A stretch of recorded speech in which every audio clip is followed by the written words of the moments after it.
Brum brum brum! Nandito na naman si Machong Brum Brum. Ha ha ha! Hi mama! Ha ha ha! Mga kabrum brum, may nakita na naman tayong natutulog sa tabi ng kalsada mga kabrum brum. Bigyan na naman natin ito ng pagkain. Let's go!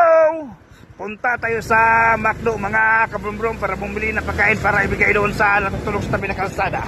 Let's go mga kabrum brum! Let's go!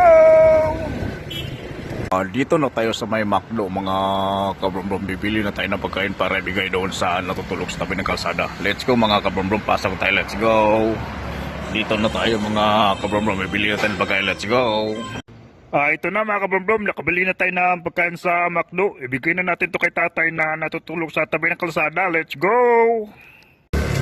Let's go mga kabrumbrum, ihatid na natin itong pagkain doon sa natutulog sa tabi ng kalsada. Tulong na naman tayo ngayong gabi mga kabrumbrum doon sa natutulog sa tabi ng kalsada. Let's go mga kabrumbrum, ihatid na natin to. Let's go! Nandun sa natin mga kabrumbrum. Lapitan natin para ibigay ang pagkain, let's go. Nandito siya mga kabrumbrum.